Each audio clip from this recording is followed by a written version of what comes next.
Okay. So we are trying to do this every other week just to make sure, because if people aren't getting results and liking what they're doing, people quit. So we want you guys to feel totally comfortable in what you're doing, whether that's your workouts, finding a workout that's for you, because honestly, not everybody likes the same type of workouts. There's certain people that love just the lifting, certain people that just want cardio. And just because other people are doing a specific workout, if it's not for you, don't force yourself to do it. You want to do one that you enjoy. And same with nutrition. There's lots of different nutrition plans that you can do. So we'll kind of talk a little bit about that.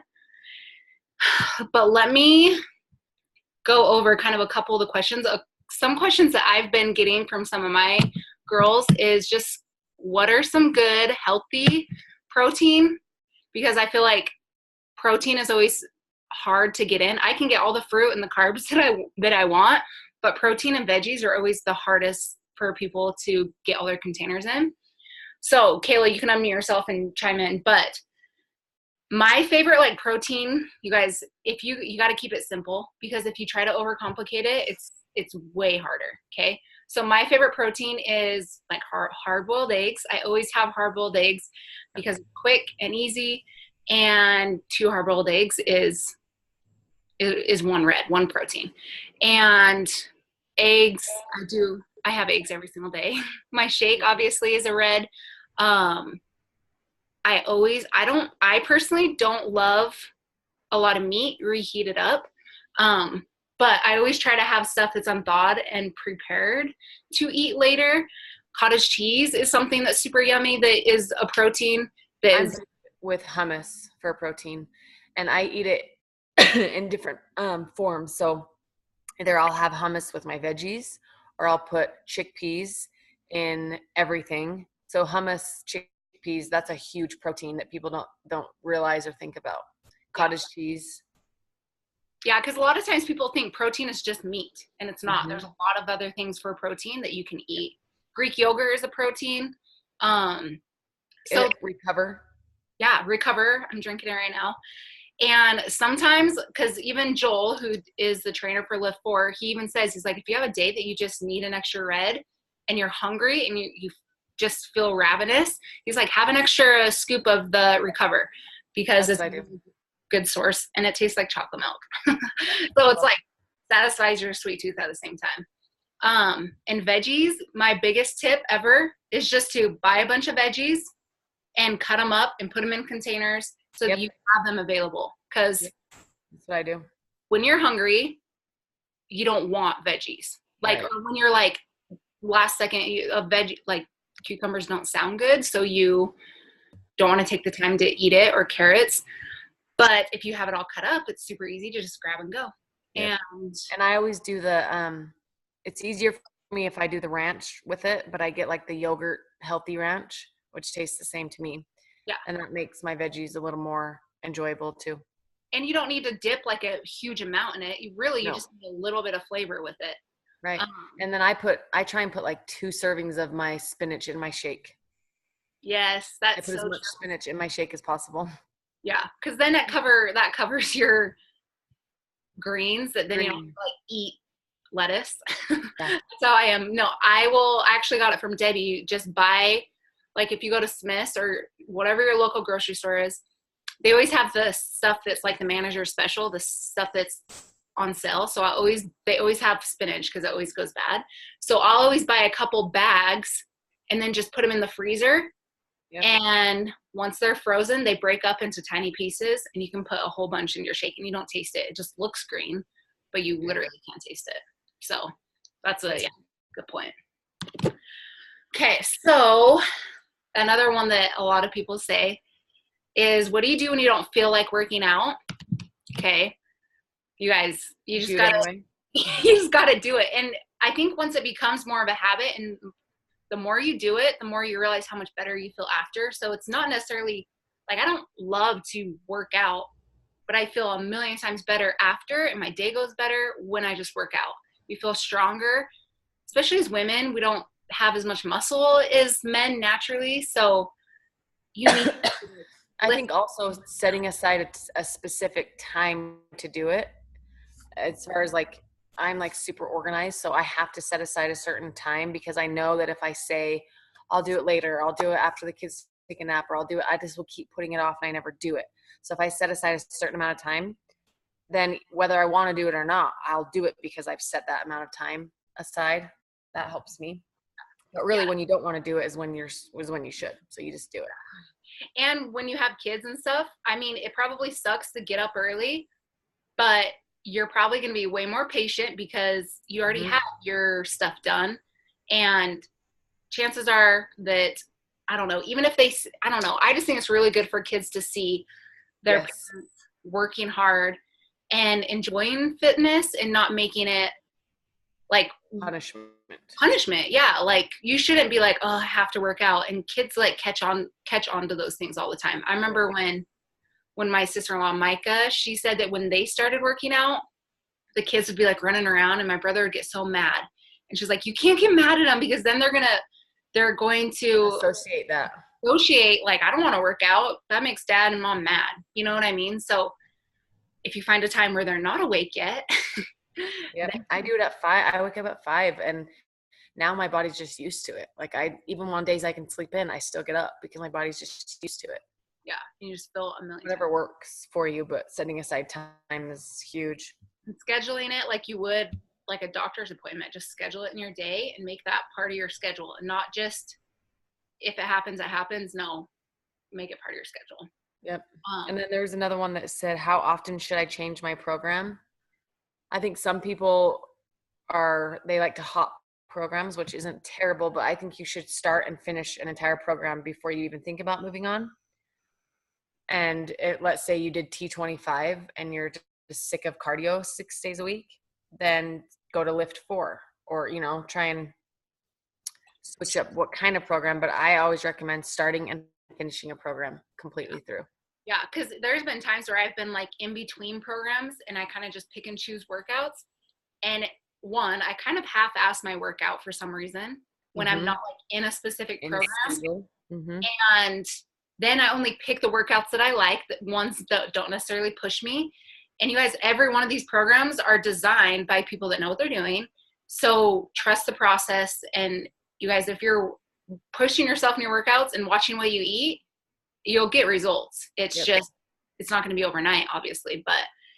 And a lot of confidence comes from being like, dang, I like started this program and I finished it and I did every workout. So that's how your confidence grows with it, for sure.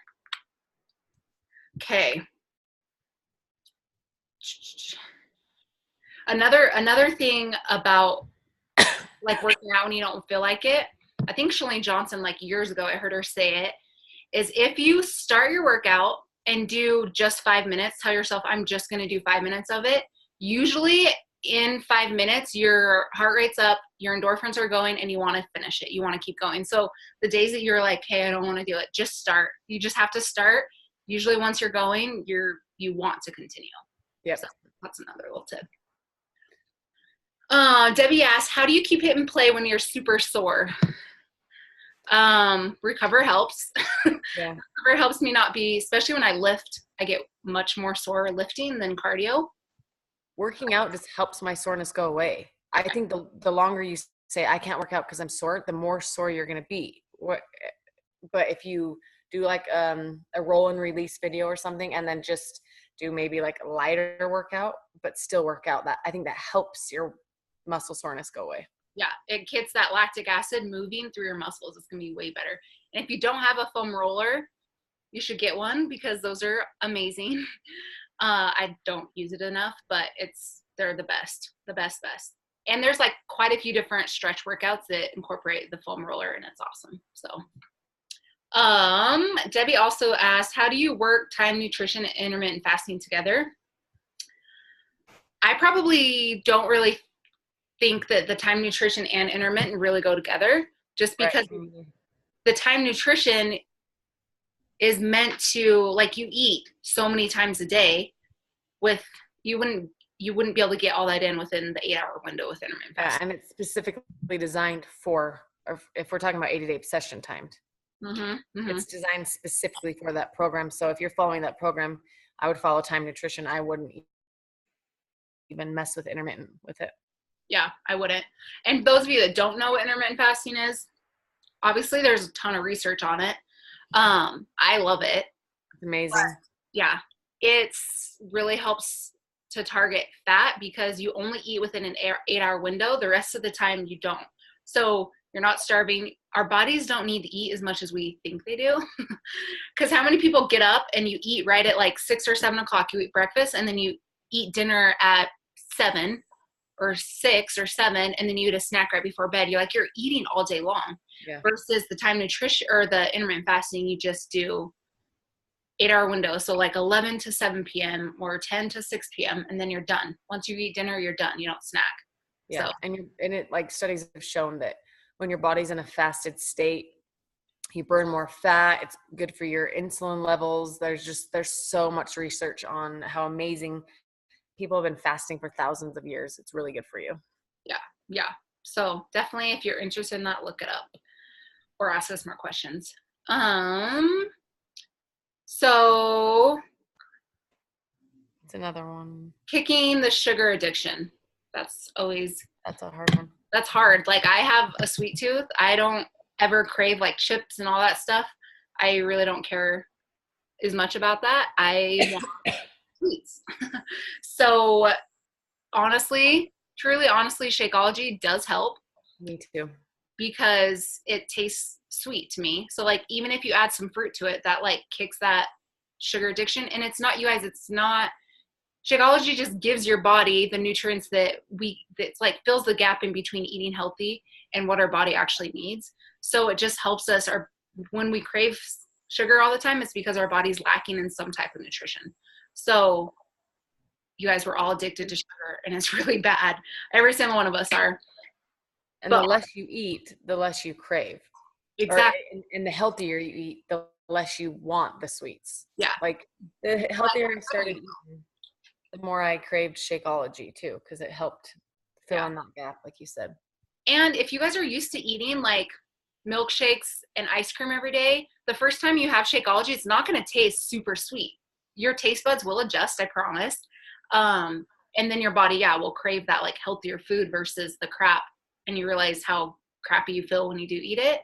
And you guys, not saying like this all is a lifestyle. If you have birthday parties and you have events, enjoy yourself, but it shouldn't be something that you have every single day.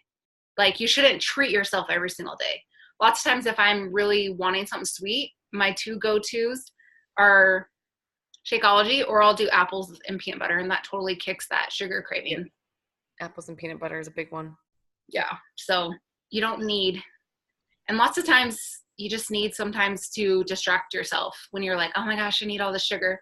Go find something else to do. Go on a walk. Go start cleaning. Go do something else to get your mind off of that, because it's all in our heads. Like, our body's not cleaning, it's in our head. So yes. Definitely mind over matter for sure. Yes. Okay. Is there any other questions that we can, or things that you've had questions with your challengers talking about?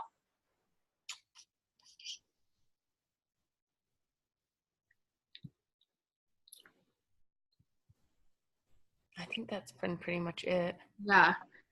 More than anything, just you guys, you're going to fail a whole lot. You're going to have lots of days that you didn't do awesome, but just keep going. Just start over. If you have a lunch, if you go out to lunch with your friends and you eat crap, don't let that go for 3 days. Like, get back on track for dinner. Do you know what I mean? Like, this isn't something that you should never have sweets and never enjoy any yummy stuff that is around, but it doesn't need to be an everyday all the time. So just keep getting back on track, keep focusing, keep pushing yourself, because there's going to be a lot of days you don't feel like working out. That's what we're here for. Right. That's what I was going to say.